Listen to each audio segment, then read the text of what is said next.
లూకా సువార్త 6th chapter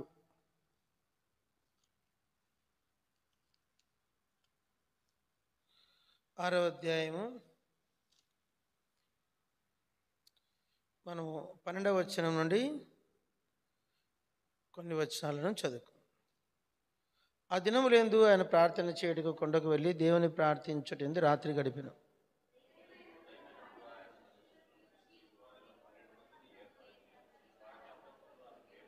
వీరెవరనగా ఆయన ఎవనికి పేతురు అని మారుపేరు పెట్టిన ఆ సీమోను, అతని సహోదరైన అంద్రెయ, యాకోబు, యోహాను, ఫిలిప్పు, బర్తలోమయి,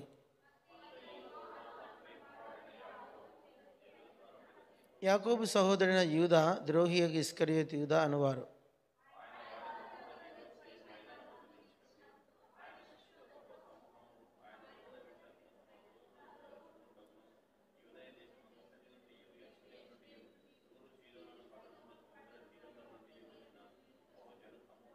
అపిత్రాత్మల చేత బాధింపబడిన వారిని వచ్చి స్వస్థత నొందిరి.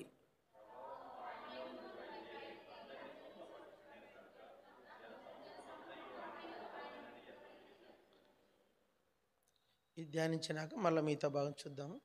పరలోకపు తండ్రి, మేలుకై దృష్టించము, నీ పరమ సన్నిధి మాకు అనుగ్రహించము. మరి తండ్రి, మరి ప్రజలకు మరి వచ్చిన వారిని జ్ఞాపకం చేసుకొనండి. ఆన్లైన్లో వినేవారిని కూడా జ్ఞాపకం చేసుకోండి. మరి పని కొంత జరుగుటకు సహాయం చేయండి.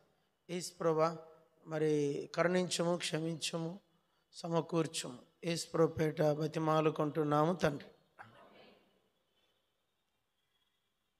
లూకా సువార్త 6వ అధ్యాయంలో ఈ యొక్క 12వ వచనంలో ఒక మాట, ఆ దినములందు ఆయన దేవుని ప్రార్థన చేయుటకు కొండకు వెళ్ళి దేవుని ప్రార్థించుటయందు రాత్రి గడిపాను. ఈ లూకా సువార్త అంటే నన్ను అడిగితే చూడ్డానికి అది బేసిక్స్ లాగా కనిపిస్తాయి. అంటే ఎల్కేజీ స్టాండర్డ్ లాగా, అంటే ఇదేందబ్బా మాకు తెలిసిన గ్రంథమే కదా, అందులో ఏముంది తెలుసుకోవడానికి కొత్తగా అన్నట్లుగా శత్రువు మనల్ని శోధిస్తాడు.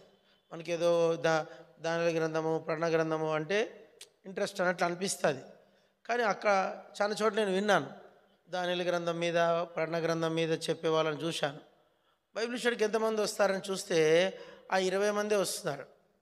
అర్థమైందో లేదో మీకు? అప్పట్లో ఇంకా మేము ఇప్పుడంటే ఆన్లైన్లో వచ్చినాయి. అప్పుడు ఆన్లైన్ కూడా లేదు. ఆన్లైన్ లేదంటే ఇంకా మాటలు ఇంకా అర్థే కదా, మనుషుల్లో ఉండిపోతే కానీ నెట్లో ఉండదు. అదే ఆన్లైన్ లేని దినాల్లో బైబిల్ స్టడీకి దానియేలు గ్రంథము ధ్యానిస్తే ఎంతమంది వచ్చంటే ఆ 20 మందే, 25 మందే. మళ్ళా ప్రణగ్రంథం చెప్పారు ఆయన, దానిలో ముగించి రెవల్యూషన్కి పోతే అక్కడ కూడా ఆ 25 మందే. మనం అనుకోవచ్చు శత్రువు అట్లా శోధిస్తాడు మనల్ని. ఆ గ్రంథం ధ్యానిస్తే బాగుంది, ఈ ధ్యానం. ముందు మన హృదయంలో ఈ వాక్యము అది నారు నాటబడి, నీరు కట్టబడి ఫలించాల, ఎదిగి ఫలించాల. కాబట్టి ఇక్కడ మన మొదటి మాట ఏంటంటే ఆయన ఏమంటాడు ఇక్కడ, ప్రార్థన చేయుటకు కొండకు వెళ్ళి. యేసుక్రీస్తు వారి జీవితంలో మరి 7 కోణాల్లో ప్రార్థన కనిపిస్తుంది. మీకు తెలుసు, మళ్ళీ ఒకసారి చెప్పాను ఇంతకుముందు, మళ్ళీ ఒకసారి రిపీట్ చేద్దాం. ఏమేమి ప్రార్థన మీకు తెలుసు చెప్పండి అందరూ. All night prayer, early morning prayer, together prayer. అంటే రాత్రంతా ప్రార్థించాడు, ఉదయకాలమున ప్రార్థించాడు, కలిసి ప్రార్థించాడు. ఇంకొకసారి అలోన్ ప్రేయర్, ఒంటరిగా ప్రార్థించాడు. ఎట్లా ప్రార్థించాడు?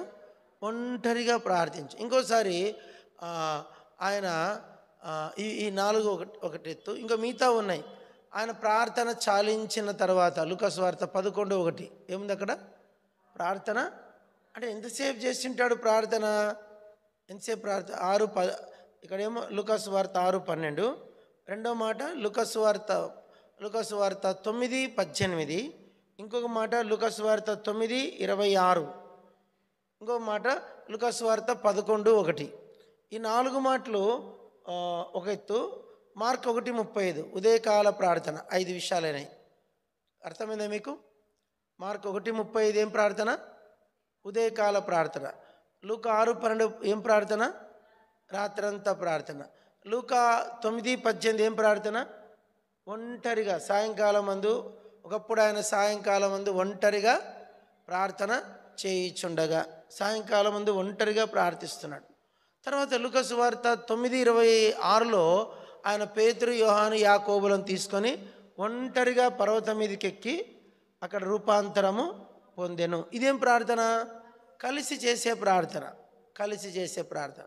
లూకా 11:1 ఆయన ప్రార్థన చాలించిన తర్వాత ఇదేం ప్రార్థన? ఎంతసేపు చేశాడో మనకు తెలియదు. ప్రార్థన చాలించిన తర్వాత అంటే దాన్ని మనం చెప్పడానికి వీలు కాదు, అదొక బియాండ్ మాట. అంటే ఎంతసేపు చేశాడో తెలియదు మనకు. ప్రార్థన చాలించాడంట. మామూలుగా మన ప్రార్థనలో కూర్చోగానే నిద్ర వస్తుంది మనకు, ప్రార్థనలో కూర్చోగానే ఫోన్ వస్తుంది, ప్రార్థనలో కూర్చోగానే ఆకలి అవుతుంది, ప్రార్థనలో కూర్చోగానే పని గుర్తొస్తుంది, ప్రార్థనలో కూర్చోగానే టైం అయిపోయింది కదా అనిపిస్తుంది. ఇవన్నీ మనకున్న జబ్బులు. అయితే యేసు ప్రార్థనలో కూర్చోగానే మనకు మోకాళ్ళు వస్తాయి, ప్రార్థనలో కూర్చోగానే నిద్ర ఆవలింపులు వస్తాయి, ప్రార్థనలో కూర్చోగానే నోరు ప్రార్థన చేస్తూ ఉంటుంది, మనసు ఏదో ఆలోచిస్తూ ఉంటుంది. ఇవి మన ప్రార్థనలు. అయితే యేసుక్రీస్తు ప్రార్థన ఏమిటి? ఆయన ప్రార్థన చాలించాడంటే ఎంతసేపు చేశాడో మనకు ఆ మాట చాలించిన తర్వాత. ఎంతో సుదీర్ఘ ప్రార్థన. ఏం ప్రార్థన అది? సుదీర్ఘ ప్రార్థన. ఇంకొక ప్రార్థన ఉంది, 40 దినముల ప్రార్థన. ఏం ప్రార్థన చెప్పాల? ఏమిటి ఆ మాట? 40 దినముల ప్రార్థన. చదవండి అన్నమాట. లూకా సువార్త 4వ అధ్యాయం. లూకా సువార్త 4వ అధ్యాయం చదవండి అన్నమాట. మొదటి వచనం. యేసు పరిశుద్ధాత్మపురుడై యొర్దాను నది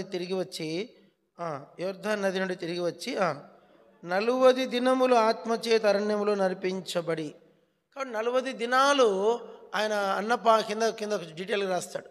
40 దినములు ఉపవాస ప్రార్థన. ఇదేం ప్రార్థన? 40 days ఫాస్టింగ్ ప్రేయర్. 40 days. ఇప్పటికైనా యేసుప్రభు ప్రార్థనలు 6.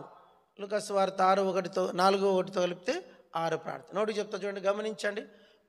మార్కు 1:35, లూకా 6:12, లూకా 9:18, లూకా 9:26, లూకా 11:1, లూకా 4:1.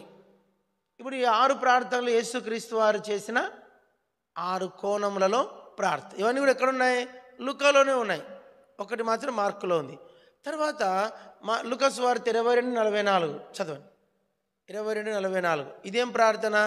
ఆయన చదవండి, తీసుకొని చదవచ్చు. లూకా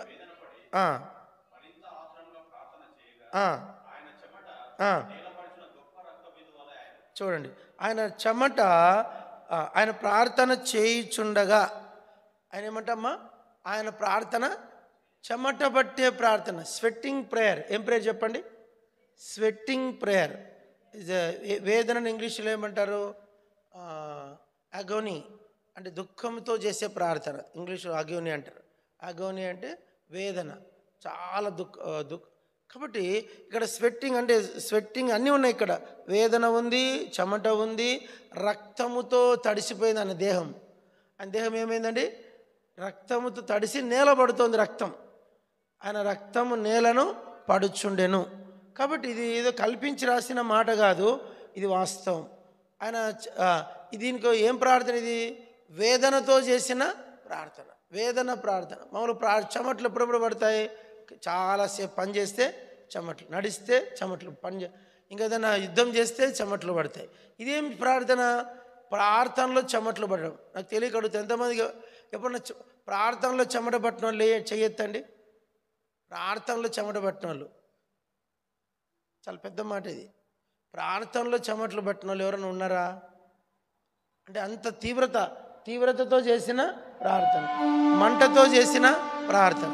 కానీ మన దగ్గర ఇలాంటి ప్రార్థన మనకు చాలా అవసరం. ఈ ప్రార్థన మనకు ఏమిటి అవసరం? ఇది యేసుప్రభుకే సాధ్యం. ఇప్పుడు ఎన్నైనా ప్రార్థన ఇవి.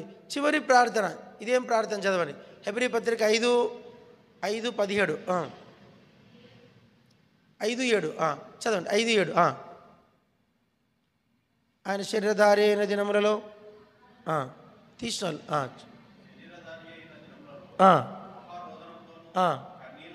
ఆ, ఆ, ఆ, ఆ. ఇదేం ప్రార్థన? ఇది ఇంకో పేరు పెడదాం. ఏం ప్రార్థన అంటే అంగీకరించబడిన ప్రార్థన. ఏం ప్రార్థన ఇది? ఎలా ప్రార్థించాడంటే ఆయన మహారోదనముతోను కన్నీళ్లతోను. రోదనము, కన్నీళ్ళు. రోదనం ఎప్పుడు వస్తుంది మనిషికి? రోదనం రోదనం అంటే రోదనం అంటే ఎప్పుడు వస్తుంది? చదవండి. యోవేలు గ్రంథం 1:9. యోవేలు హోషేయ గ్రంథం తర్వాత ఉంటుంది. యోవేలు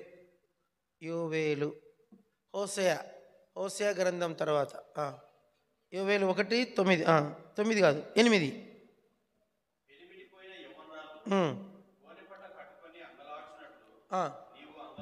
పెనిమిటిపోయిన యవనురాలు, కొత్తగా పెళ్ళయింది, భర్త చనిపోయాడు. పెళ్ళవడమే కష్టము.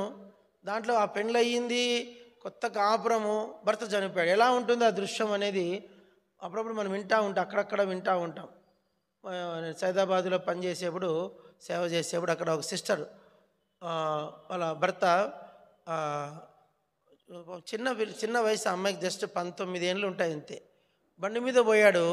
అదే సైదాబాద్లో సంతోష్ నగర్లో పెద్ద బండి వచ్చి కొట్టేసింది. వచ్చి చెప్పారు, అమ్మ మీ భర్త యాక్సిడెంట్లో చనిపోయారు. భయంకరమైన న్యూస్. కాబట్టి పెనిమిటిపోయిన యవనురాలు అంటే ఆ దినాల్లో కూడా పెనిమిటిపోయిన యవరాన్లు ఉండేవాళ్ళు. ఆ పెనిమిటిపోయిన యవనురాలు ఎట్లా ఏడుస్తుందంట? గోనెపట్ట కట్టుకొని ఆమెను ఆదరించేవారు ఉండరు. అలాంటి ప్రార్థన యేసుప్రభు ప్రార్థన ఏంటంటే అంగలార్పు ప్రార్థన, రోదనముతో చేసిన ప్రార్థన, కన్నీళ్లతో చేసిన ప్రార్థన. ఇంకా రోదనం వేరు, మహారోదనం వేరు. చెప్పండమ్మా. రోదనం వేరు. రోదనం అనేది కొంచెం మనం గుర్తుపట్టచ్చు. మహారోదనం ఏమిటి? యేసుప్రభు ప్రార్థన మహారోదనముతో చేసిన ప్రార్థన. ఇలాంటి ప్రార్థనలు యేసుప్రభు ఎదురు చూస్తున్నాడు. ఇలాంటి ప్రార్థన ఎవరైనా చేయగలరా? మనం ఇప్పుడు ఒక 8 చూసాం. యేసుక్రీస్తు ప్రార్థనలో ఉన్న 8 కోణాలు. కాబట్టి మన దగ్గర అలాంటి ప్రార్థన. ఇంకోటి కాబట్టి యేసుక్రీస్తు ప్రార్థన ఎలా ఉంటుందంటే, చదవండి యోహాను సువార్త 11. ఆయన ప్రార్థన అక్కడ ఒక మాట. యోహాను సువార్త 11లో ప్రార్థన చేశాడు. యోహాను సువార్త 11 చదవండి. తీశారా? 11 అందరు చదువు. 42 వచనం. 41, 42. అంతటా వారు రాయి తీసివేసిరి. యేసు కన్నుల పైకెత్తి, తండ్రి నీవు నా మనవి వినినందున నీకు కృతజ్ఞతాస్తుతులు చెల్లించుచున్నాను. నువ్వెల్లప్పుడు నా మనవి వినుచున్నావని నేను ఎరుగుదును. కానీ నీవు నన్ను పంపితివని చుట్టూ నిలిచిన ఈ జనసమూహం నమ్మునట్లు వారి నిమిత్తమే ఈ మాట చెప్పి తిని అనను. ఇక్కడ ఏమంటాడు ఆయన?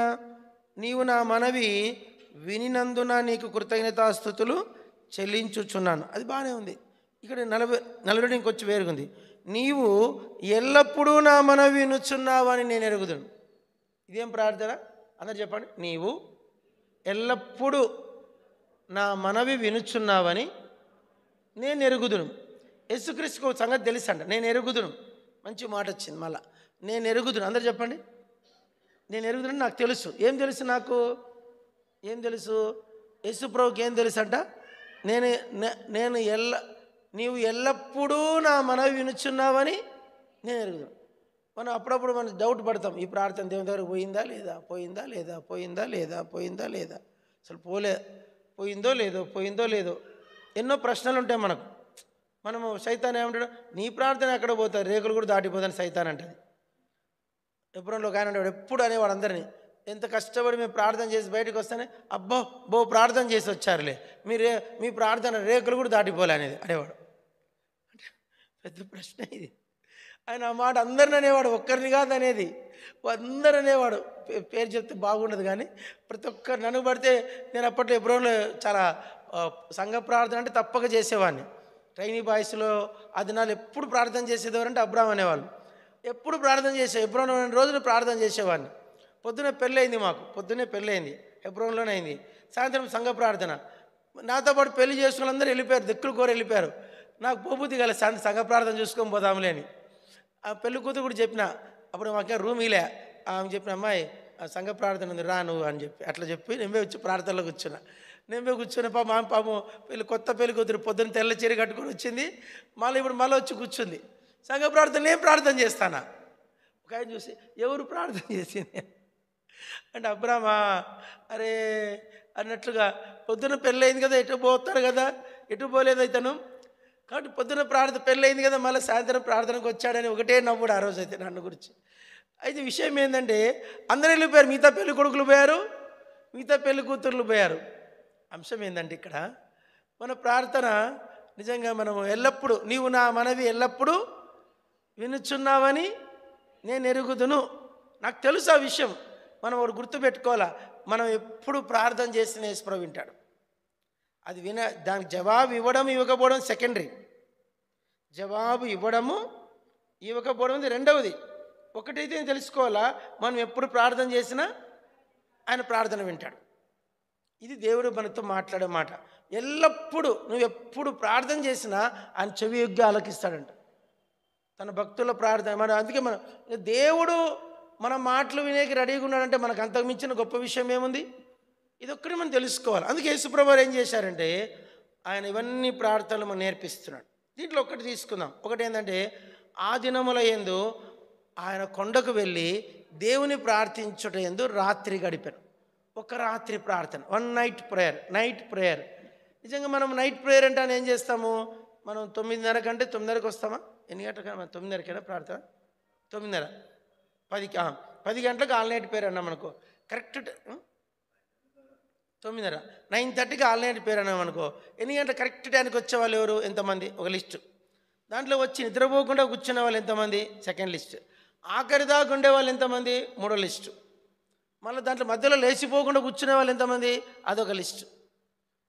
ప్రార్థనలో లేచిపోనే కూడా భక్సింగ్ గారు మోకరించాడంటేనంట ప్రార్థనకు వచ్చిన వాళ్ళకి మారమనసు వచ్చేదంట. ఎట్లా మోకరించా ఒకసారి విన్నా నేను. ఆయన మోకరించిన విధానం చూసి మనుషులు మార్పు చెందేవాళ్ళంట. ఆయన మోకరిస్తే కదిలేవాడు కాదంట. మీరు అట్లా ట్రై చేస్తారో చేయకండి, మనం చేస్తే మీ మోకాళ్ళు పోతాయి. ఆయన అంటే ట్రై చేయదని కాదు ఇక్కడ. ఆయన అస్సలు మనం నక్కను చూసి పులిని చూసి నక్క వాత పెట్టినట్టు ట్రై చేస్తాం. ఆయన ఏనాడు కూడా ప్రార్థనకు మోకరిస్తానంట కదిలేవాడు కాదంట. ఇట్లా కదిలేవాడు కాదంట. అట్లే మోకరించేవాడంట. యేసుక్రీస్తు వారు ఆ దినములందు కొండకు వెళ్ళిపోయాడు. మన బుక్లో చదువుతున్నాను, 21 రోజు భక్సింగ్ గారు ప్రార్థన చేశారంట. 21 రోజు గదిలోంచి బయటికి రాలేదంటారు. అట్లేమో అప్పటి నుంచి ఆయన ఉద్యమం స్టార్ట్ అయిందంట. ఆయన మాటలకు ఆయన ఎక్కడుంటే అక్కడ మంటలు వచ్చాయంట. ఆయన ప్రార్థన చేస్తే వర్షాలు ఆగిపోయేటివంట. ఆయన ప్రార్థన చేస్తే మనుషులకు పాములు తేళ్లు గరిచేట్లు అరిచేవంట. భక్సింగ్ గారి జీవితంలో ఒక పెద్ద ఇన్సిడెంట్ ఉంది. అదేంటంటే మార్టిన్పూర్. ఏం పేరు చెప్పాల? మార్టిన్పూర్ చెప్పండి. అది పంజాబ్లో ఉంది. ఎవరైనా చూసి విన్నారా మార్టిన్పూర్ స్టోరీ? విన్నోళ్ళు చేయొద్దండి. భక్సింగ్ గారు మార్టిన్పూర్. ఆ కథలో ఏమి? భక్సింగ్ గారు మీటింగ్ పెట్టి 9 రోజులు ప్రార్థనా కూడికలు. 9 రోజులు ప్రార్థనా కూడికలకి చివరి రోజు అంతవరకు భక్సింగ్ గారు ఏనాడు కూడా తీర్మానం చేసిన వాళ్ళు చెయ్యెత్తం అడిగేవాడు కాదంట. లాస్ట్ 9th డే రక్షణ తీర్మానం చేసిన వాళ్ళు చెయ్యెత్తమంటే ఫస్ట్ ఒక అమ్మాయి ఎత్తిందంట, 11 ఏళ్ల పాప. ఆ అమ్మాయి ఎత్తనే టప్ప అందరు ఎత్తున్నారట. నేను పాపిని. ఒక ఆయన కొంత ఉన్నట్టుండి కొందరు ఎత్తలేదంట. ఎత్తకుండా కూర్చున్న వాళ్ళకి పాము వచ్చి కరిచిందంట.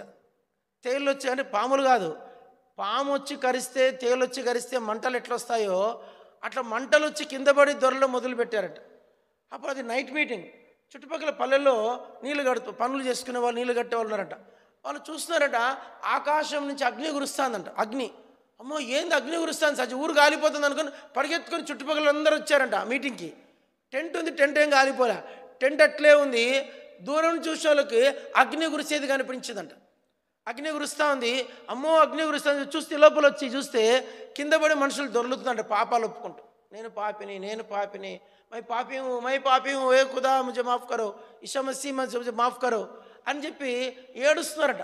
అప్పుడు ఇంత ఊరిలో పెద్దలందరూ వచ్చి భక్సింగ్ పట్టుకొని, ఏమయ్యా స్వామి ఏం చేసినావు, మా ప్రజలందరూ మంత్రం వేసినట్లు నువ్వు, మా వాళ్ళందరూ ఇట్లా కింద పడి దొర్లుతారు, ఏంది ఇది, ఆపు అన్నారంట భక్సింగ్ పట్టుకొని. అప్పుడు భక్సింగ్ ఒక మాట చెప్పాడంట, నేనుగా ఆరంభించడం నేను కాదు కదా, నేను ఎట్లా ఆపగలను అన్నాడట. ఆరంభించడని నేను కాదు కదా, నేను ఎట్లా ఆపగలను? ఇది ఎబ్రోన్ ఫెలోషిప్లో మొదటి ఉజ్జీవానికి ఆరంభం. మొదటి ఉజ్జీవానికి ఆరంభం ఇది జరిగింది ఇది. కాబట్టి భక్తి దేవుని మనకు నమ్మకం ఉండాల. మన ప్రార్థన దేవుడు ఎల్లప్పుడూ నీవు నా మనవి ఎల్లప్పుడూ వినుచున్నావని నేను ఎరుగుదును. ఇది ఒక్కడు గుర్తుపెట్టుకోండి. యోహాను సువార్త 11:42. ఈ మాట ఎప్పుడు అనుకోవాలి మనం? ఏమనుకోవాలా? నువ్వు నా మనవి ఎల్లప్పుడూ వినుచున్నావని నేను ఎరుగుదును. ఆ మాట అనుకుంటూ కూర్చోవాలా ప్రార్థనకు వచ్చిన ప్రతిసారి. ఎందుకంటే దేవునికి యేసుప్రభు ఎంత ప్రశస్తమో మనం కూడా యేసుప్రభు కంటే విలువైన వారం మనమే. మనం చెప్పే కదా, ఆయనను వెలబెట్టి మనం కొన్నాడంటే మనం కొనడానికి యేసుప్రభు దేవుడు పెట్టిన వెల ఎంత? ఇప్పుడు మనల్ని కొనడానికి పరలోకపు దేవుడు పెట్టిన వెల ఎంత? యేసుప్రభు. యేసుప్రభును పెట్టి మనల్ని కొన్నాడు. కాబట్టి మనం యేసుప్రభు కంటే మనము విలువైన వారం. కానీ యేసుక్రీస్తు ప్రార్థనే వింటాడంటే మన ప్రార్థన ఖచ్చితంగా విని తీరాలి, అందులో అనుమానం లేదు. ఇంకా అది మనం గుర్తుపట్టాలి. ఇది ప్రార్థన యొక్క అద్భుతం. మొదటి విషయం. రెండో విషయానికి వెళ్ళిపోదాం. లూకా సువార్త 6వ అధ్యాయం చేయండి. ఇక్కడ ఏమని ఉంది? ఇక్కడ సెకండ్ పార్ట్ ఏమని ఉంది? ఇక్కడ ఒకసారి చూద్దాం. ఏముంది ఇక్కడ? 6వ అధ్యాయము 13వ వచనం నుండి 19వ వచనం వరకు ఒక మాట. ఏమిటది? అందరు చెప్పండి. 12 శిష్యుల ఎన్నిక. అందరు చెప్పండి. 12 మంది శిష్యులను ఏర్పరచుకొనుట. చెప్పండి. 12 disciples chosen brothers. వీళ్ళు ఏం పేరు? వీళ్ళ పేరు చోజన్ బ్రదర్స్, ఏర్పరచబడిన శిష్యులు. యేసుప్రభు శిష్యులు పెద్ద మనకు తెలుసు, నాకు తెలిసి పెద్ద గొప్పోళ్ళు ఏం లేరు, సామాన్యులు, చేపలు పట్టేటోళ్ళు. ఎవరు? తెలుగు మాట చెప్పండి. బ్యాక్గ్రౌండ్ లేనోళ్ళు. ఏం చెప్పండి? వెనకటి చరిత్ర లేనోళ్ళు. మనకు వెనకటి చరిత్ర ఉందేమో. మా నాన్న టీచరు, మా అమ్మ అవ్వ, మా నాన్న పలానా పెద్ద, మాది పూర్వం మాకు 12 ఎకరాల పొలం ఉండేది. ఇవన్నీ మనం బ్యాక్గ్రౌండ్ చెప్పుకుంటాం. యేసుప్రభు శిష్యుల బ్యాక్గ్రౌండ్ ఏంటి? చేపలు పట్టేటోళ్ళు. గలిలీయులు. వాళ్ళు ఎవరు? గలిలయులు. గలిలయులు అంటే వాళ్ళ గంజిపేట వాళ్ళ, లేదా వాళ్ళ అంబేద్కర్ కాలనీ వాళ్ళ పోడూరు వాళ్ళ. అంటే యేసుప్రభు నమ్మేది ఎవరండి? వాళ్ళు నమ్మేది మనం కాదు అనేటువంటి ఆలోచన. ఇక ఎడ్యుకేటెడ్ అంటే ఒక మాట చెప్పాలంటే ఒక కొంచెం బ్యాక్గ్రౌండ్ వాళ్ళకి ఎవరు అక్కడే అంటాడు, ఈయన నమ్మిన వాళ్ళు ఎవరయ్యా? గలిలీయులు నమ్మేది ఆయన. ఆ దినాల్లో కూడా ఈ యొక్క వేరియేషన్స్ ఉన్నాయి. వాళ్ళు యేసుప్రభు నమ్మేది ఎవరయ్యా? ఎవరైనా మంచోడు నమ్మినాడా? ఎవరైనా ఆఫీసర్ నమ్మినాడు చెప్పయా? అవును నమ్మరు. ఎవరు నమ్మింది? ఆ చేపల పట్టు. వాళ్ళకి ఏం పనిలే పాటలే, పూటకు టికానా లేని వాళ్ళు నమ్ముకున్నారు యేసుప్రభుని. నువ్వు మాట్లాడతావు అనేటువంటి ఎన్నికలేని జనాంగం. అలాంటి వారిని పిలుచుకొని ఈరోజు ప్రపంచము తలకిందులైపోతుంది. ద వరల్డ్ పెద్ద మహా గొప్ప బాబాలు ఎంతోమంది వచ్చారు, బాబాలు అనబడిన వాళ్ళు. లేదంటే మా స్వామీజీలు ఎందరో వచ్చారు, లేకుంటే ఇంకా పెద్దోళ్ళు పేరుగాంచిన వాళ్ళు వచ్చారు. కానీ వాళ్ళ అడ్రస్ లేకుండా ఈరోజు వాళ్ళ పేర్లు ఎవరో కూడా ఎవరికి తెలియదు. ఇప్పుడు చూడ ప్రపంచంలో గొప్పలు ఎవరు చెప్పండి? మనకు తెలిసిన the Pharaoh the great, Alexander the great, Ashoka the great, తర్వాత Mussolini the great, Hitler the great. ఈ గ్రేట్లు ఏమయ్యారు? అడ్రస్ లేకుండా అయిపోయారు. శిష్యులు మాత్రం వాళ్ళ చరిత్ర ప్రపంచంలో అందరికీ రాయబడుతోంది, ప్రింట్ చేయబడుతోంది, అన్ని భాషల్లోకి తర్జమా చేయబడుతోంది, పరీక్షకు నిలుస్తోంది. చెప్పండి. ఇంత పబ్లిక్గా దేవుడు పరిశుద్ధాత్మ నేనే దేవుడు, నేను తప్ప మరొక దేవుడు లేడు అని క్లియర్గా రాసినాడు. ఈ మాటలు ప్రపంచాన్ని సవాలు చేస్తుంటే కూడా ఎవడు బైబిల్ని అటాక్ చేయగలిగే శక్తి ఎవరికి? మన ఇండియాకు వచ్చిన వెంటనే చాలామంది గవర్నమెంట్లు బైబిల్ని బ్యాన్ చేయాలన్నారంట. ఇండియాకు వస్తే ఏం చేసి ఫస్ట్ వాళ్ళ శాసనం ఏంటి? బైబిల్ని బ్యాన్ చేద్దాం. అప్పుడు మిగతా దేశాలు అన్నాయంట, మీరు బైబిల్ని బ్యాన్ చేసేట్టుకుంటే మా దేశంలోకి మీకు అనుమతి లేదని. మా దేశాలకు వచ్చేందుకు చెప్పండి. ఇంకా మీరు ఫారిన్ కంట్రీస్లోకి అడుగు పెట్టే పర్మిషన్ లేదు. అప్పుడు మొత్తం వాళ్ళ ఇన్కమ్ ఇంకోటి ఏమంటారు? బైబిల్ని బ్యాన్ చేసే దేశాలు ఎలాంటివంటే ఆ దేశాలతో మేము ఎలాంటి బిజినెస్లు చేయము, మీరు మా దేశానికి రావడం వీల్లేదు, మీ దేశస్తులు ఎవరికి మాకు ఇంకా మా దేశంలో వీసా పర్మనెంట్ ఇయ్యం. దెబ్బకు దయ్యం పోయింది, మళ్ళీ పర్మిషన్ ఇవ్వాల్సిందే. మళ్ళీ ఇచ్చేశారు, బైబిల్స్ మళ్ళీ వచ్చేసారు. కాబట్టి ప్రపంచమే సవాల్ చేసుకుంటూ పోతున్నా కూడా బైబిల్ని ఆటంకపరచగల శక్తి ఎవరికి లేదు. ఇంకొక 100 ఏళ్ళు కనుక ఆలస్యమైందనుకో ప్రభు రాకడ, ప్రపంచంలో నిజంగా చాలా మట్టుకు చాలా మార్పులు వచ్చేస్తాయి. బైబిల్ మార్చేస్తుంది. చెప్పండి, ప్రపంచాన్ని ఎవరు మారుస్తారు? బైబిలే మార్చేస్తుంది. మాటలు లేని పుస్తకం ఇది. ఈ పుస్తకం అంటే దీనికి ఏం మాటలు, శబ్దాలు ఏం లేవు, శబ్దం చేయదు కానీ ప్రపంచాన్ని మారుస్తుంది, హృదయాలు మారుస్తుంది. కాబట్టి ఈ చరిత్ర గల గ్రంథాన్ని రాసింది ఎవరు? సామాన్యమైన పామరులు. ఎవరు వీళ్ళు? పేతురు, యోహాను, యాకోబులు. పేతురు, యోహాను, యాకోబు, మత్తయి, వీళ్ళు సామాన్యులు. అతను మత్తయ్య సుంకరి, వాడు సుంకరి. ఏమంటారు? వాడు సుంకరోడు, పాపి. ఆ మనుషుడు, ఈయన పాపి అయిన మనుష్యుడు. పాపి అయిన మనుషులు, సుంకరులు, చేపలు పట్టేటోళ్ళు, పామరులు, వాళ్ళని ఏర్పరచుకున్నాడు. ఈరోజు ప్రపంచమంతా నలుమూలల యేసుప్రభు చరిత్ర ప్రకటించబడుతుంది. ఈయన శిష్యుల్లో 5 భాగాలు ఉన్నారు. చెప్పండి, అందరు చెప్పండి. పేతురు, యోహాను, యాకోబులు. ఇది ఫస్ట్ బ్యాచ్. ఏం బ్యాచ్? First batch. తర్వాత రెండో బ్యాచ్ ఎవరు? అంద్రయ, బర్తలోమయి, ఫిలిప్పు. చెప్పండి, అంద్రయ, బర్తలోమయి, ఫిలిప్. ఇది సెకండ్ బ్యాచ్. థర్డ్ బ్యాచ్ ఏంటి? తోమా, చిన్న యాకోబు, చిన్న యాకోబు, అల్ఫయి కుమారుడైన యూదా. చిన్న యాకోబు, అల్ఫయి కుమారుడైన యూదా. చెప్పండి, తోమా, అల్ఫయి కుమారుడైన యాకోబు, చిన్న యాకోబు, అల్ఫయి కుమారుడైన యూదా, చిన్న యాకోబు, ముగ్గురు. చివరిగా ఒక వ్యక్తి ఎవరు? ఆయన పేరు ఇస్కరియోతు యూదా. ఇప్పుడు ఈ బ్యాచ్లలో మనం గమనిస్తే సామాన్యమైన వారు. వాళ్ళ కోణం వేరు, వాళ్ళు చేసిన పరిచర్య విధానం వేరు. ప్రపంచానికి ఒక వ్యక్తి శిష్యుడు ఉన్నాడు, ఆయన పేరు తోమా. ఏం పేరు? తోమా. ఆ తోమా మన దేశానికి వచ్చాడు. తోమా దేశానికి వచ్చి పెద్ద చరిత్ర ఇంతకుముందు చెప్పాను. ఇంతకుముందు ఒకసారి 31st నైట్ చెప్పాను, December 31st నైట్ చెప్పాను. తోమా చరిత్ర మీ అందరికి బాగా తెలుసు. మీకు తెలుసు, క్లుప్తంగా ఒకసారి చెప్పనా? విసుగొస్తుందా? తోమా గారు యేసుప్రభు శిష్యుల్లో ఒకడు.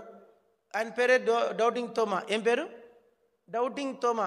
మీరందరూ తోమా సమాధి చూశారు, చాలామంది వచ్చారు. తోమా గారి సేవ చేసిన స్థలం, సమాధి స్థలం చూశారు మీరు. అవన్నీ చూసే మీకు అర్థమేంటుంది? తోమా మన దేశానికి వచ్చినప్పుడు ఎట్లా ఉందో అట్లా ఆ ప్లేసెస్ని అట్లే పెట్టారు. అవి ఎవరు ఆక్యుపై చేయకుండా వాటిని ఒక చరిత్రాత్మక దృశ్యాలుగా దాన్ని సీల్ చేసి పెట్టారు, దాంట్లోకి ఎవరు రాకుండా. అయితే నిజానికి ఆ తోమా గారు మన దేశానికి వచ్చి కఠినమైన విగ్రహారాధన దేశం అంది. చెప్పండి, కఠినమైన విగ్రహారాధన దేశం. ఈ విగ్రహారాధన ఆ దినాలు ఎక్కువగా సర్పాన్ని పూజించేవాళ్ళంట. మన దేశంలో సర్పంను ఎక్కువ పూజించేవాళ్ళంట.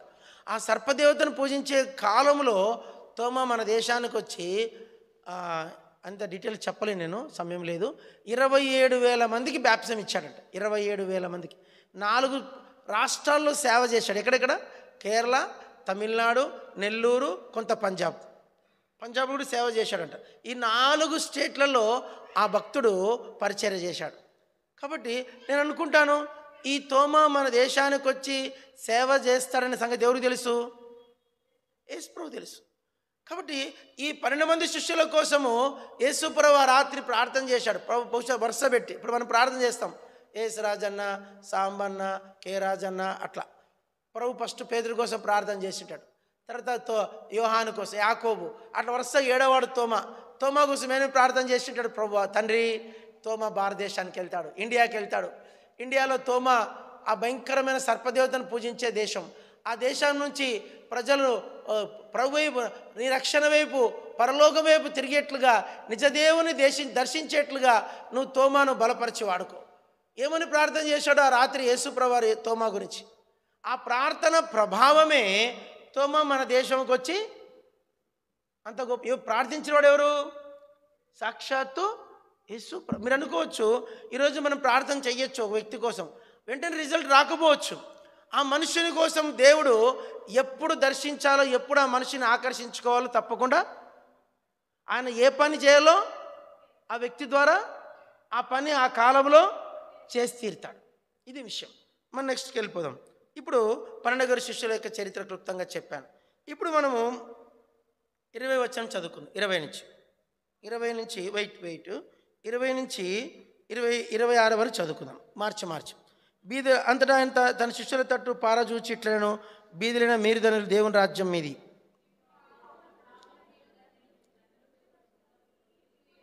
మనుష్య కుమారు నిమిత్తం మనుషులు మిమ్మల్ని ద్వేషించి వెలివేసి నిందించి మీ పేరు చెడ్డదని కొట్టివేయినప్పుడు మీరు ధన్యులు.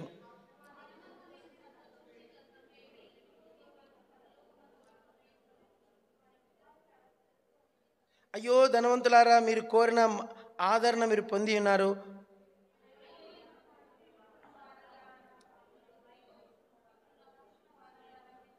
మనుషులందరూ మిమ్మల్ని కొనియాడినప్పుడు మీకు శ్రమ, వారి పితరులు అబద్ధ ప్రవక్తలకు అదే విధముగా చేసిరి. ఇది ఒక భాగం. ఇంటున్నావు స్టీఫెన్? వినాలా? పెన్తో తర్వాత ఆడుకో. చిన్నప్పటి నుంచి పెన్తో ఆడుకుంటాను. పెన్ ఆడబారి, నువ్వు రాసుకుందిలే ఏం లే. కాబట్టి ఇప్పుడు మనం ఏం నేర్చుకుంటున్నాము? యేసు ప్రభు చేసిన మొదటి బోధ ఇది. యేసు ప్రభు వారు చేసిన మొదటి బోధ ఏమంటాడు ఇక్కడ? బీదలైన మీరు ధన్యులు, పరలోక రాజ్యం మీది. ఇక్కడ దీన్ని అలా ఉంచుకొని మీరు మత్తయి సువార్త 5వ అధ్యాయంలేండి, 5వ అధ్యాయంలో మొదటి 13 వచనాల్లో మీకు కొన్ని సంగతులు ఉన్నాయి. ఆడున్న ధన్యతలు ఏంటి చెప్పాలి, ఏమున్నాయి? ఆ ధన్యతలే, ఆ భాగమే ఇక్కడ యేసుప్రభు మళ్ళీ రిపీట్ చేస్తున్నాడు. ఇది లూకా గారు రాసిన విధానం. లూకా గారు రాసిన విధానము మనము ఈ యొక్క దీనికి ఒక పేరు పెట్టాలి చెప్పాలంటే. చెప్పండి, పరలోక చట్టం. చెప్పండి, హెవెన్లీ కాన్స్టిట్యూషన్. పరలోకం ఎలా ఉంటుంది అంటే ఇలా ఉంటుంది. చూద్దామండి, దీనికి వివరణగా చూద్దాం. మత్తయి సువార్తకు వద్దాం. మత్తయి సువార్త 5వ అధ్యాయంలో నేను చెప్తాను, ఊరికే పలకండి. ఆత్మ విషయమే దీనులు, దుఃఖపడువారు, సాత్వికులు, నీతి కొరకు ఆకలి దప్పులు గలవారు, కనికరము గలవారు, హృదయశుద్ధి గలవారు, సమాధానపరచువారు, నీతి నిమిత్తం హింసింపబడేవారు, ప్రభు నిమిత్తము హింసించబడేవారు. ఇక్కడ లిస్ట్ ఇచ్చాడు. ఈ గుంపే పరలోకంలో ఉంటారు. పరలోకం ఎవరిది అంటే వీరిది. పరలోకం ఎవరిది? వీరిది. ఎవరు వీళ్ళు? ఆత్మలో దీనులు. చెప్పండి, ఆత్మలో దీనులంటే తమ ఎల్లప్పుడూ మనకున్న ఒక చిన్న పలకండి. ఇప్పుడు ఆత్మలో గర్విష్ఠులు. పలకండి. ఆత్మలో గర్విష్ఠులు ఎట్లా ఉంటారంటే ఎప్పుడు ఎదుటివాడిని ఏలు పెట్టి చూపిస్తూ ఉంటారు. ఆత్మలో గర్విష్ఠులు ఏదంటే ఎప్పుడు ఎదుటివాడిని ఏలు పెట్టి వీళ్ళు పరలోక రాజ్యంలో కనిపించరు. వీళ్ళు పరిశీల ఆత్మకు సంబంధించిన వారు. మనం ఎదుటివాని లోపములు చూసుకుంటూ కూర్చున్నామంటే మనము పరలోకానికి అన్ఫిట్ అయిపోతాం. ఆత్మలో దీనులంటే ఎవరంటే ఎల్లప్పుడూ తమలోని తప్పులు తాము చూసుకునేవాళ్ళు. అరే నేను ఆత్మీయ, ఇంకా మనము బయట కంటే ఎక్కువ లోపల చూసుకుంటాం. అంతరంగంలో లోపములు చూసుకుంటూ ఉంటాం. ఆత్మలో దేవుని దగ్గర సరి చేసుకుంటూ ఉంటాం. అది ఒక్క రోజులో జరిగే. మీరు అనుకోవచ్చు 22లో నేను చూసుకున్న బ్రదర్ అంటే కుదరదు. 23లో జూలై 20వ తారీఖు 20 ఈరోజు జూలై 20వ తారీఖు కూడా చూసుకోవాలి. ఈరోజు ఏమైనా పొద్దునుంచి ఇప్పటిదాకా ఏమేమి తప్పులు చేశాను, ఏవే పొరపాట్లు ఉన్నాయి, ఈ దినం విషయమైన పశ్చాత్తాపం ఏది? భక్సింగ్ గారి గురించి ఒకటే మాట చెప్తాను. ఆయన ఏం చెప్పేవాడు? ఆయన ప్రతి భక్సింగ్ గారి బుక్లో రాశాడు. ఆయన దినమంతా అయిపోయినాక పడుకునే ముందంట ఆయన మోకరిస్తే ప్రభువు తనకు సమాధానం ఇచ్చేదాకా పడుకునేవాడు కాదంట. ఈరోజు నేను ఏ పొరపాటు చేసిన ఆ తప్పు చూపించేవాడంట దేవుడు. చూపించినప్పుడు భక్సింగ్ గారు సరి చేసుకునేవాడట. భక్సింగ్ గారు సరి చేసుకుని తను పశ్చాత్తాపడి దాన్ని మళ్ళీ రిపీట్ కాకుండా చూసుకున్నాడట. ఏం క్యారెక్టర్ అండి నిజంగా భక్సింగ్ గారు అంటే. ఆయన మనం మామూలు న్యాచురల్గా మాట్లాడుకుంటాం కానీ భక్సింగ్ గారి గురించి ఆ మనుష్యుడు నిజంగా అలాంటి ఉద్యమం మన నిజంగా చెప్పాలంటే ఇండియాలో మళ్ళీ ఎప్పుడు రాలేదు. అంత ఉజ్జీవము, అంత దర్శనం. ఒక మాట చెప్పండి, ఉజ్జీవము కానీ, దర్శనము కానీ, వాక్య ప్రత్యక్షత కానీ. వాక్య ప్రత్యక్షత వచ్చింది, దర్శనం వచ్చింది, ఉజ్జీవం వచ్చింది. ఇది ఎలా సాధ్యం అంటే అది నీకు కూడా సాధ్యము. నువ్వు దేవుని దగ్గర ఆత్మలో దీనుడు కావాలా? చెప్పు, దేవుని దగ్గర ఆత్మలో ఏం కావాలా? దీనులుగా. ఎవరైనా అలాంటి వాళ్ళు ఉంటే వారి ద్వారా దేవుని పని చాలా జరుగుతుంది. మీరు ఒక మాట చెప్పాలి దయచేసి. ఈరోజు నువ్వు జాగ్రత్త అండి. ఈరోజు నువ్వు ఫలించకపోవడానికి కారణం తెలుసా? నీలో ఉన్న పరిచయుని ఆత్మ. అందరు చెప్పండి, నేను ఫలించకపోవడానికి గల కారణం ఏంటి చెప్పండి? నాలో ఉన్న పరిచయుని ఆత్మ. చెప్పండి. పరిచయుని ఆత్మ ఏంది? విమర్శిస్తుంది, తప్పులు పడుతుంది, ఎదుటివాని తప్పులు పడుతుంది, ఆఖరికి దేవుని కూడా తప్పులు పడుతుంది. పరిచయుని ఆత్మ ఏం చేసింది? యేసుప్రభుని ఇది నుంచి దినం విడుదల పొందాల. అదే బీదలంటే చినిగిపోయిన బట్టలు వేసుకొని బయట చర్చి బయట కూర్చునే వాళ్ళు కాదు. మీరు వాళ్ళు బీదలు అనుకునేవారు, వాళ్ళు కాదు బీదలు. నిన్న రాత్రి రైల్వే స్టేషన్లలో బస్ స్టాండ్లో చూస్తే కుప్పలు పడుకున్నారు, బట్టలు లేకుండా, దుప్పట్లు లేకుండా. వాళ్ళు దరిద్ర ఎంత దీనస్థితులు అంటే అంత దీనస్థితిలో కనిపించారు. వాళ్ళు కాదు బీదలు. అమెరికాలో కూడా బీదలు ఉంటారంట. వాళ్ళు నీట్గా డ్రెస్అప్ చేసి కోట్ కూడా వేసుకుంటారంట. అమెరికాలో కూడా కోట్ వేసుకొని మంచి షాపింగ్ మాల్ దగ్గర పక్కన కూర్చొని చిన్న డిస్పోజబుల్ టీ గ్లాస్ తెలిస్తే డిస్పోజబుల్ టీ గ్లాస్, ఆ టీ గ్లాస్ పట్టుకొని కూర్చుంటారంట. ఎవరు? బీదలు.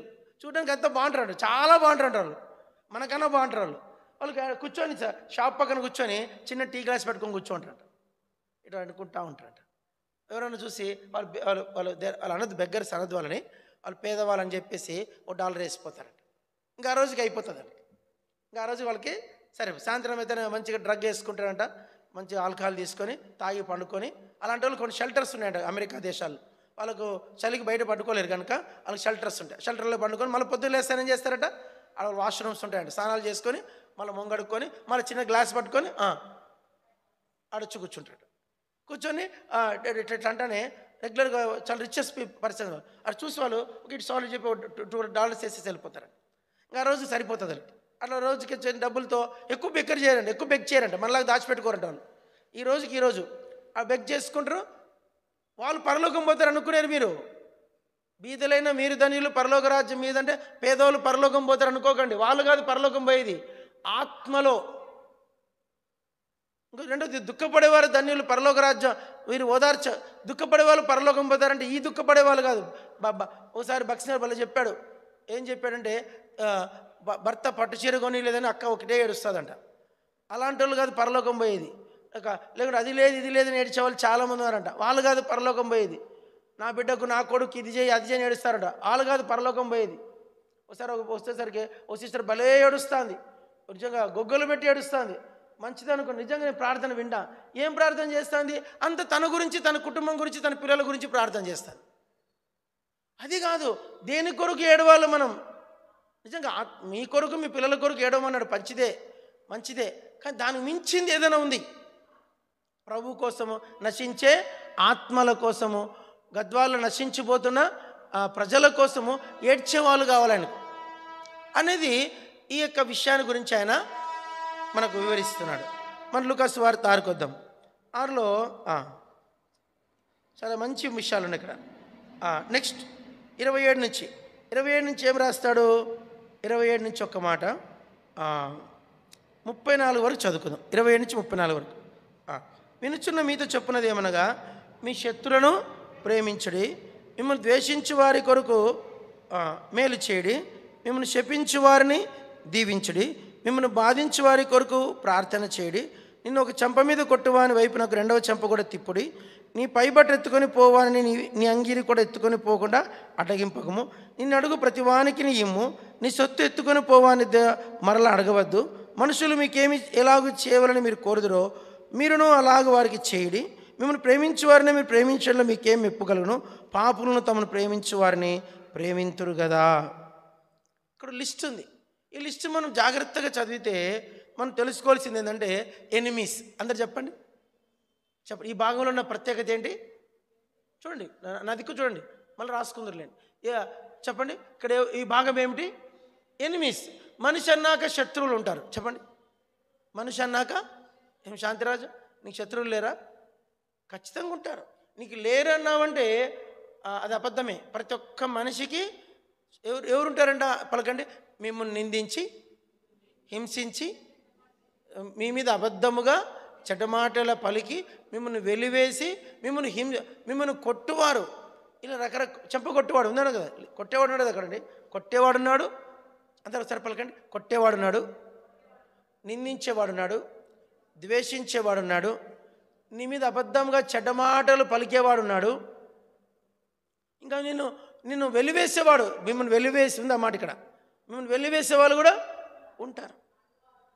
ఇంకా అమ్మా మిమ్మల్ని గురించి విమర్శించే వాళ్ళు ఉంటారు. ఈయనతో లిస్ట్ ఉంది, వీళ్ళందరూ మీకు రాసుకొని నా గురించి ఎవరెవరు ఉన్నారు ఇట్లా వాళ్ళని మనం ప్రేమించాలంట, వాళ్ళకి 4 విషయాలు చేయాలంట.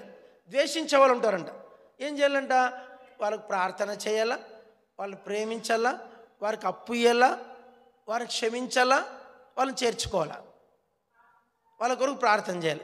చెప్పండి చూద్దాం. ఇలాంటి వాళ్ళని ఏం చేయాలంటే మనం, మీ శత్రువుల కొరకు మీరు ఏం చేయాలంట, ఫస్ట్ ఒకటి అందరూ ఒకటి చెప్పండి, ప్రేమించాలా, క్షమించాలా, ఓర్చుకోవాలా, అప్పు ఇయ్యాలా, ఇంకా వారి కొరకు ప్రార్థన చేయాలా, వాళ్ళని చేర్చుకోవాలా. మన వల్ల ఆడవుతుంది, వాళ్ళని చూస్తానే మనము పొయ్యిలాగా అయిపోతాం. అందుకే మనలో నుంచి దైవశక్తి రిలీజ్ అవ్వట్లే.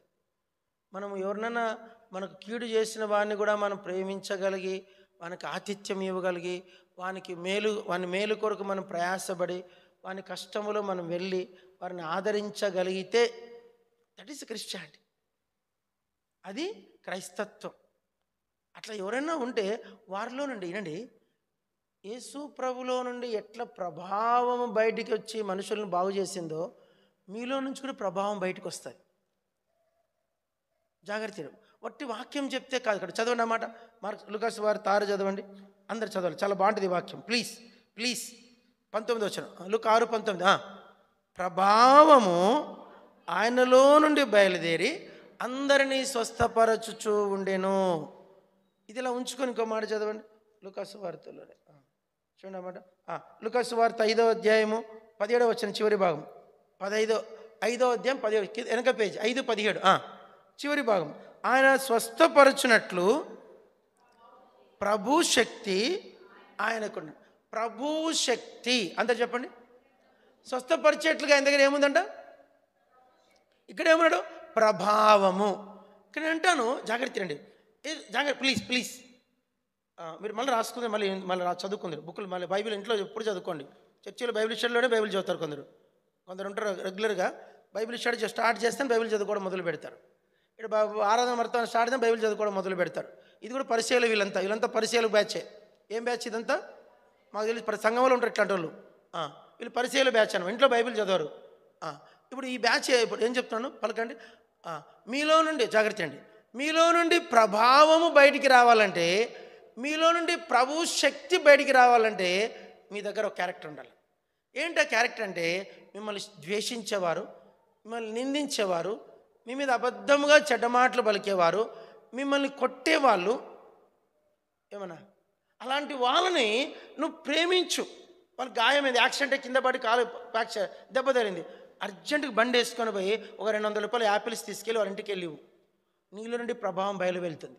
వాడు దుర్మార్గుడు కదన్నా, వాడు నాశనం అయిపోవాలనుకున్నా, వానికి జరగాల్సిందేనా మనసులో అనుకున్నా కూడా నీలో నుంచి దైవశక్తికి బదులు దురాత్మశక్తి వస్తుంది. బైబిల్ కొత్త నిబంధన పట్టుకో, ఎందుకంటే యేసు ఆత్మ ఎలాంటి ఆత్మ, మేకులు కొట్టిన వాళ్ళు కూడా క్షమించి పరలోకం ఇచ్చాడు ఆయన. వాడు ఏమన్నాడు, శతాధిపతి యేసుప్రభు మరణించినప్పుడు ఈయన నిజముగా దేవుని కుమారుడు అన్నాడు.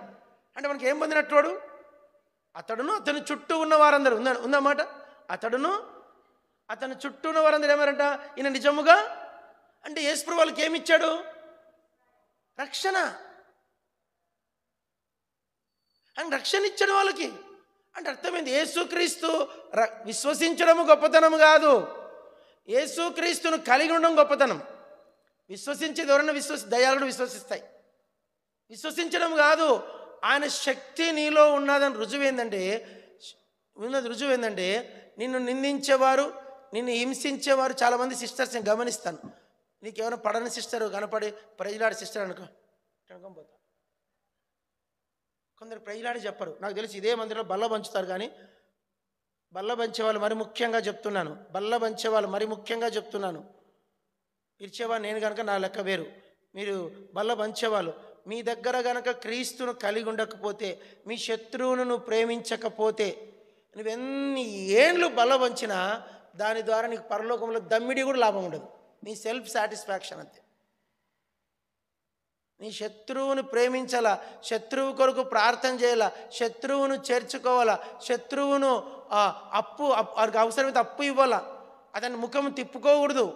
అప్పుడే యేసుక్రీస్తు యొక్క ప్రభావము నీలో నుండి బయలువెళ్ళి నీ ప్రార్థనలకు తోడై నువ్వు అడిగిన వేళ నీవు ఎల్లప్పుడూ నా మనం వినుచున్నావని ఆ ప్రభావం, అదే ప్రభావం. ఇప్పుడు నీకు ఇప్పుడు చిన్న మాట, నేను ఒకసారి ఓ సిస్టరు 11 ఏళ్ళ నుంచి పిల్లలు లేరంట. ఆమె వచ్చి ప్రార్థన చేయమని అడిగింది. నేను ప్రార్థన చేసేవాడు మామూలుగా జనరల్గా చేస్తా, ప్రభు మళ్ళీ రోజు కల్లా చేతిండా కొడుకు ప్రభా, నేను పెద్దగా ఇంత పెద్ద ప్రార్థన ఏం చేయాలి. మళ్ళా సంవత్సరం కొడుకుని ఎత్తుకొని వచ్చి, అన్న మీరు ఆ రోజు ప్రార్థన చేశారు కదా, దేవుడు బాబునిచ్చాడని చెప్పి. అంటే నేను గొప్పతనం కాదు ఇక్కడ, నా గొప్పతనం కాదు. నేను ఎప్పుడైతే శత్రువును ప్రేమించి, శత్రువును క్షమించి, శత్రువును చేర్చుకొని, శత్రువు కొరకు పూటబడి, శత్రువును అప్పు ఇచ్చే స్వభావము నాలో ఉంటుందో, నాలో నుంచి ఏమొస్తుంది? ప్రభావం వస్తుంది. ప్రభు శక్తి నాకు ఉంటుంది. నా ప్రార్థనలో ప్రభు శక్తి ఉంటుంది, నా మాటల్లో ప్రభు శక్తి ఉంటుంది. నువ్వు ద్వేషించేవారిని ద్వేషిస్తావు, నేను ద్వేషించేవారిని ద్వేషిస్తావు, నేను ప్రేమించడానికి ప్రేమిస్తావు. దయ్యం కూడా చేస్తుంది. దయ్యం ఏంది? అయ్యా నేను ఈ సంవత్సరం నీకు బొమ్మ పెడతా, పూజ చేస్తా, 10 రోజులు నీ కొరకు నేను జాగరణ చేస్తా, నాకు మొక్కు, నాకు సాయం చేయంటే వాడు సాయం చేస్తాడు.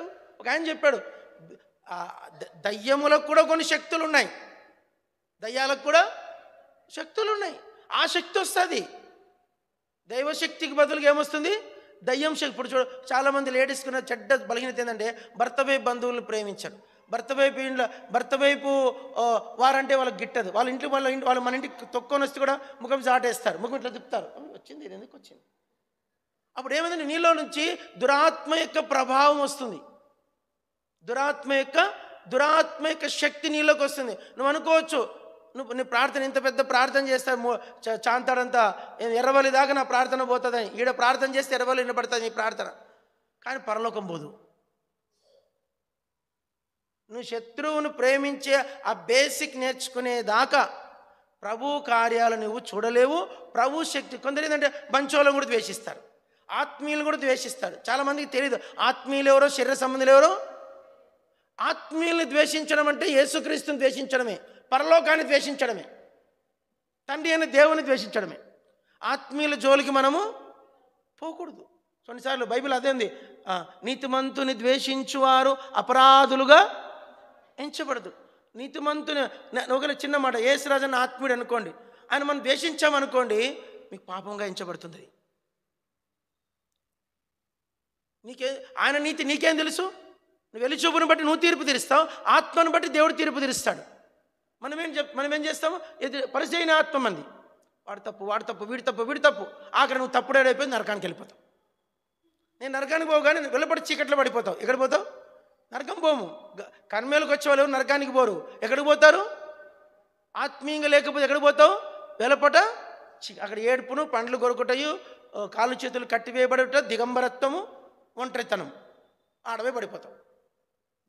అరే నన్నెందుకు పరలోకం చేర్చుకో ప్రభా, నేను ఇంత పెద్ద పొడుగాటి ఆరాధన చేస్తా అంటే కదా, నేను ఇక్కడ గద్వాల్లో ఆరాధన చేసి మా వనపరిదాకి వినపడేది కదా, నా పేరు పెద్ద పేరు కదా అంటే, బిడ్డ నా స్వభావం నీకు లేదు, నువ్వు పరలోకానికి వస్తే నేను యాక్సెప్ట్ చేయను అంటాడు. నువ్వు పరలోకానికి రావడానికి వీలు లేదు, అసలు నువ్వు ఎత్తపడవు. చాలా ప్రమాదం ఉంది. మనము ఇవి బేసిక్స్, ఇవేంటివి? ఏబిసిడీలు చెప్పండి. ఆత్మీయమైన ఏబిసిడి, ఏపీఎల్ఈ యాపిల్. ఇవి ఇప్పుడు నేను చెప్పే మెసేజ్ మెసేజ్ ఏపీఎల్ఈ యాపిల్ మెసేజ్. ఇది స్పిరిచువల్గా. ఇంకా తల్లిదండ్రులను కూడా మనం చాలామంది అంత ఆత్మీయంగా ప్రేమించాం. వాళ్ళ విధంగా చూస్తాం. మన దగ్గర 2 నెలలు ఉన్నావు కదా, నేను మొన్న కదా పోయింది, నువ్వు మళ్ళీ అప్పుడే వచ్చినావు, నేను మొన్న 2000 తీసుకుని మళ్ళీ మన దగ్గర ఉండుకుని నా దగ్గరికి ఎందుకు వచ్చినావు? ఇలాంటి మాటలు మాట్లాడితే దేవుని దగ్గర లెక్కలోకి తీర్పులోకి వెళ్ళిపోతాం. తల్లిదండ్రులను మనం చూసే విధానాన్ని బట్టి కూడా మనం జడ్జిమెంట్లోకి వెళ్ళిపోతాం. 1 కాదు 2 కాదు. సరే నెక్స్ట్ వెళ్ళిపోదాం. ఇప్పుడు మనం 34 వచనం నుంచి 33 నుంచి, మీరు మేలు చేయవారికే మేలు చేసినట్లా మీకేం మెప్పు కలుగును, పాపులను అలాగే చేతురు కదా. 34 చదవండి. లూకా 6:34. మీరు ఎవరి యొద్ద మరలా పుచ్చుకున్న వాళ్ళని నిరీక్షింతురో మీకే మెప్పుగలను, పాపులను తామిచ్చినంత మరలా పుచ్చుకున్న వాళ్ళని పాపులకు అప్పిచ్చెదరు కదా. మీరైతే ఎట్టి వారిని గూర్చే నిరాశ చేసుకొనక మీ శత్రులను ప్రేమించడి, మేలు చేయుడి, అప్పు ఇయుడి, అప్పుడు మీ ఫలం గొప్పదై ఉండునని మీరు సర్వోన్నతిని కుమారులైందురు. ఆయన కృతజ్ఞత లేని వారిలను దుష్టులను ఉపకారి అయి ఉన్నాడు. చదవండి. తీర్పు తీర్చకూడదు, అప్పుడు మిమ్మల్ని గురించి తీర్పు తీర్చబడదు. నేరం మోపకూడదు, అప్పుడు మీ మీద నేరం మోపబడదు.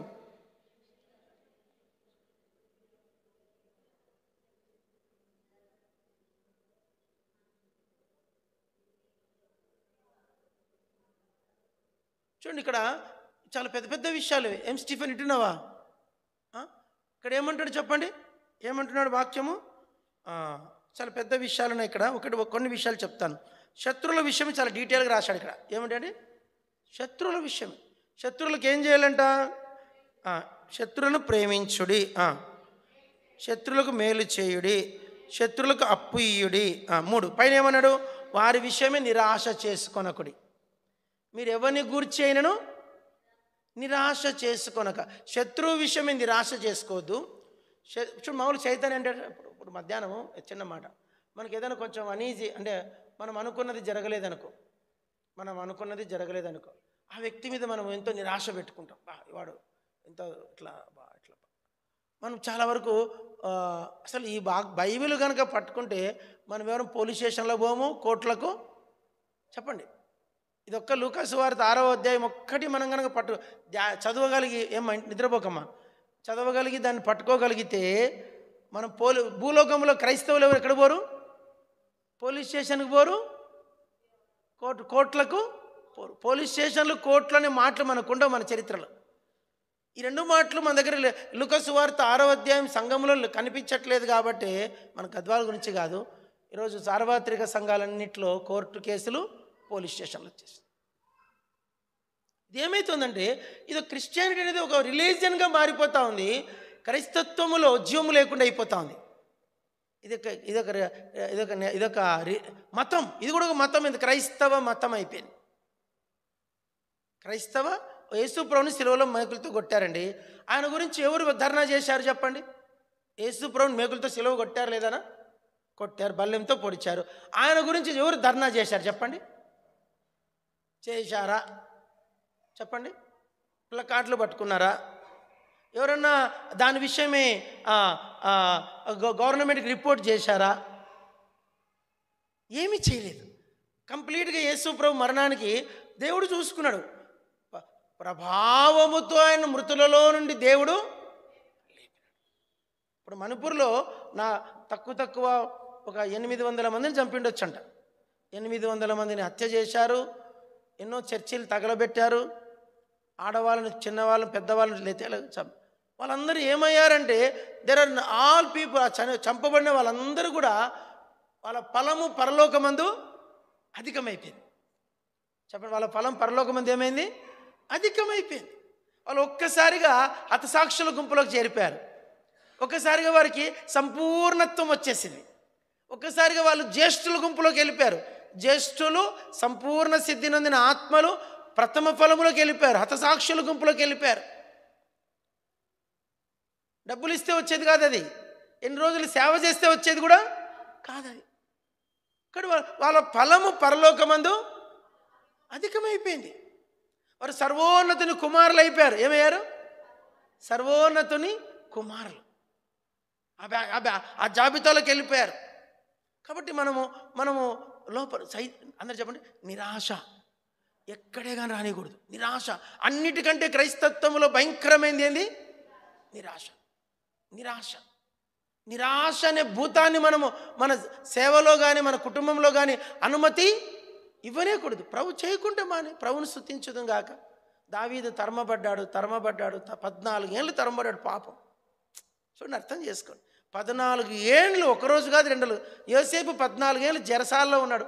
అసలు భూమి మీద యోసేపు అనే ఒక మనుష్యుడు ఉన్నాడన్న రికార్డు భూలోకం మర్చిపోయిందంట. యాకోబు మర్చిపోయాడు.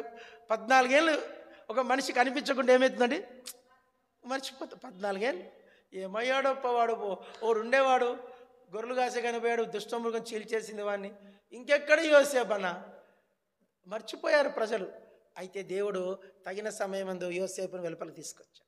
నిరాశ చేసుకోవద్దు. నీ ప్రొద్దున లేసిన ప్రార్థన చేసుకో, ప్రభా నా ఇద్దరు నిరాశ భూతం రాకుండా నాకు సహాయము చెయ్యి.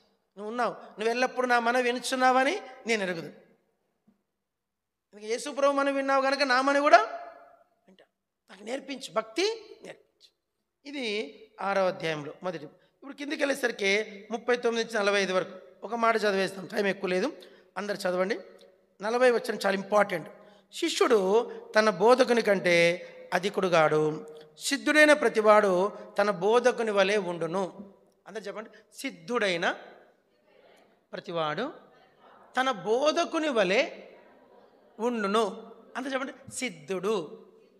ఎంత బాగుంది ఈ మాట, చెప్పండి అయ్యా. సిద్ధుడు, సిద్ధు ఏం పేరు? సిద్ధు, సిద్ధ, సిద్ధు సిద్ధ. ఏంది సిద్ధ అంటే అర్థం ఏంటంటే చాలా మంచి పదం. సిద్ధయ్య ఏం పేరు? సిద్ధ. ఏం పేరు నీ పేరు? సిద్ధయ్య. ఏం సిద్ధయ్య? ఇక్కడ బైబిల్లో ఉందిరా, యోహాను సువార్త, లూకా సువార్త 6:40లో ఉంది ఈ మాట. సిద్ధుడు అంటే అర్థం ఏంటంటే బోధకుని పోలినవాడు. చెప్పండి, ఇంగ్లీష్ సింపుల్గా చెప్తా, పలకండి. Learn the master. చెప్పండి. ఇప్పుడు టీచరు లెసన్ చెప్తాంది. లెసన్ చెప్పిన టీచర్ని కరెక్ట్గా కంప్లీట్గా ఇమిటేట్ చేయగలిగి లెసన్ మొత్తం స్టూడెంట్ చెప్పగలిగితే వాడే సిద్ధుడు. ఇప్పుడు ఫిజిక్స్ లెసన్ ఉంది, ఇంపార్టెంట్, చాలా టఫ్ సబ్జెక్ట్. వాడు జాగ్రత్తగా ఆ లెసన్ మళ్ళా తన తోటి స్నేహితులకు, స్టూడెంట్స్కి మళ్ళీ ఎక్స్ప్లెయిన్ చేయగలిగితే సిద్ధుడు. ఇప్పుడు యేసు ప్రభు నువ్వేం చేయాలంటే పూర్తిగా అవగాహన చేసుకొని ఇంకొకరికి నువ్వు యేసు ప్రభుని చూపించాలా, చెప్పాలా. యేసు ప్రభు ఏం చేయాలా? యేసు ప్రభు బోధించేది కాదు, బోధిస్తే మార్కులు పడవు. ఏం చేయాలి? ఆయన మనం చూపించాలి. ఇంకొంచెం కిందికి వద్దాం, అయిపోతుంది ఈ అధ్యాయం చివరి భాగం. మన 46 నుంచి 49 వరకు. అంత 48 ఒక్కటి చదవండి, ముగిచ్చేద్దాం. 48. వాడు నిద్రపోకండి ప్లీజ్. లూకా 6:48. వాడు ఇల్లు కట్టవలనని ఉండి లోతుగా తవ్వి బండ మీద పునాది వేసి వాడిని పోలిండు. వరద వచ్చి ప్రవాహం ఆ ఇంటి మీద వడిగా కొట్టినందున అది బావుగా కట్టబడినందున అది కదిలింపలేకపోయాను. చాలా పెద్ద పెద్ద విషయాలు. అందరూ ఒక మాట చెప్పండి, లోతుగా తవ్వి బండ మీద పునాది వేసి. 2 విషయాలు చేశాడు. లోతుగా తవ్వాడు, బండ మీద పునాది వేశాడు. లోతు. ప్రభు పేతురు ఏమన్నాడు? ప్రభు పేతురుతో ఏమన్నాడు? పేతురు దోనె లోతునకు నడిపించు. లోతు అంటే ఆదికాండం లోతు కాదండి. లోతు అంటే డీప్. చెప్పండి, డీప్. నిజంగా చెప్పాలంటే మనం దేవుని వాక్యాన్ని శ్రద్ధగా చదవగలగాలి. దేవుని వాక్యాన్ని శ్రద్ధగా ఇక్కడ ఒక చిన్న కథ ఉంది, మీ అందరికి తెలిసిందే, మళ్ళీ చెప్తున్నా. అందరు చెప్పండి, బండ మీద కట్టిన ఇల్లు. నిద్రపోకండి. ఇసుక మీద కట్టిన ఇల్లు. చెప్పండి. మళ్ళీ బైబిల్ చదువుకుంది, నన్ను చూడమ్మా పాప, మళ్ళీ చదువుకో మా ఇంటికి వెళ్ళి బైబిల్. చెప్పండి, బండ మీద కట్టిన ఇల్లు, ఇసుక మీద కట్టిన ఇల్లు. బండ మీద కట్టిన ఇంటికి 3 విషయాలు చెప్పండి. బండలో పునాది లోతుగా తీశాడు, బండ వేసాడు, పునాది వేశాడు, దాని మీద ఇల్లు కట్టాడు. వీడేం చేశాడు? ఇసుక మీద ఇల్లు కట్టాడు. లోతు అసలు దానికి ఆ విషయాలు ఇక్కడ చెప్పినవేవీ లేవు. విచిత్రం ఏంటంటే పరీక్ష జరిగి ఒకరోజు పరీక్ష వచ్చింది. ఏం పరీక్ష అంటే బండ మీద కట్టిన ఇంటికి అదే పరీక్ష, ఇసుక మీద కట్టిన ఇంటికి అదే పరీక్ష. పరీక్ష ఏంటి? మనకి దీన్ని మత్తే బాగా రాశాడు. వాన కురిసెను. అందరూ పలకండి, నేర్చుకోండి. వాన కురిసెను, వరద వచ్చెను, గాలి విసిరి ఆ ఇంటి మీద కొట్టెను. చెప్పండి, గాలి విసిరి ఆ ఇంటి మీద కొట్టాను. ఈ 3 ఏం చూపిస్తాయి? వాన ఎక్కడి నుంచి వస్తుంది? ఆకాశంలో ఎవరున్నారు?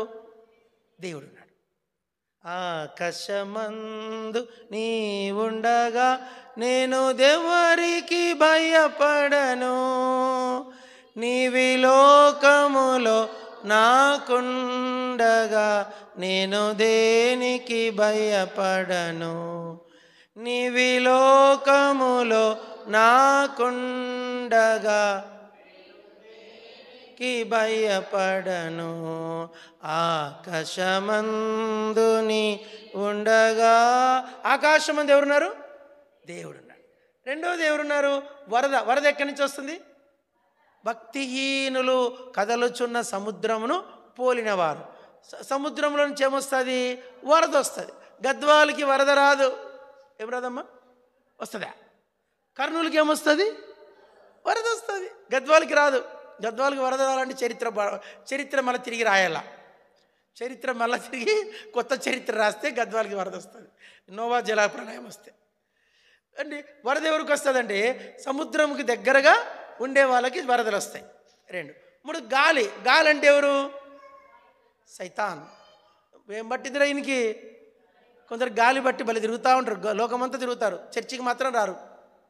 బైబిల్ స్టడీకి రారు, సంఘ ప్రార్థనకి రారు, సువార్త కొడుకుకి రారు.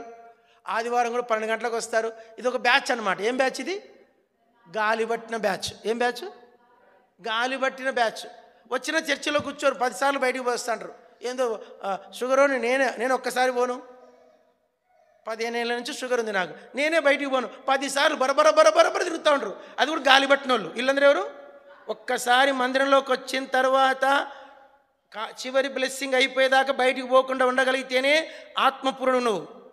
10 సార్లు వేస్తావు, 10 సార్లు తిరుగుతావు, 10 సార్లు బయటికి పోతావు. దయ్యం పట్టినోడా? గాలి పట్టినోడా? ఇది నిజము, నేను అనుభవంతో చెప్తున్నా. ఒక్కసారి మందిరంలోకి వచ్చిన తర్వాత బయటికి వెళ్తే కూడా నేను చాలా దేవుని దగ్గర పశ్చాత్తాపడతాను. ఎందుకు జరిగింది ఈ పొరపాటు నా జీవితంలో? కాబట్టి మనము ఇప్పుడంటే అంటే ఒక్కసారి అంటే ఎక్స్క్యూజ్ చేయొచ్చు. వర్షిప్ టైంలో బాత్రూమ్కి వెళ్ళా, ఓకే ఎక్స్క్యూజ్. ఇంకా మెసేజ్ చెప్పేప్పుడు పోతారు కొందరు. ఇంకా అదే వ్యాపారము, ఊరికే తిరుగుతూ ఉంటారు, పట తిరుగుతూ ఉంటారు. ఇదంతా ఏం వ్యాపారం ఇది? ఆత్మలో దేవునితో సంబంధము లేని బ్యాచ్. ఇదంతా కూడా మనం చాలా పశ్చాత్తాపడాల్సిన విషయం. ఇది గాలి. పేతురు ఏం చూశాడంట? గాలి వైపు చూసి మునిగిపోసాడు. విచిత్రం ఏంటంటే అక్కడ రాయబడింది, యేసు పేతురు చెయ్యి పట్టుకొని. అందరు చెప్పండి. అంటే యేసుప్రభు ఎంత దూరంలో ఉన్నాడు? చెయ్యి పట్టుకునేంత దూరంలోనే ఉన్నాడు. యేసు వైపు చూడకుండా, కాంటాక్ట్లో లేకుండా ఇట్లా చూశాడు. చూస్తానే మునిగిపోయాడు. కాబట్టి పరిస్థితి ఏదైనా అక్కడ 3 విషయాలు ఉన్నాయి: గాలి, సముద్రము, నీటి పొంగు, చీకటి. అది అర్థం. 3వ జామది. చీకటి ఉంది, గాలి ఉంది, పొంగు ఉంది, తుఫాను ఉంది. ఇంత పరిస్థితులు ఉన్నా కూడా యేసు నీ దగ్గర ఉన్నాడు. అది గుర్తుపెట్టుకో. యేసు ఎంత దూరంలో ఉన్నాడు?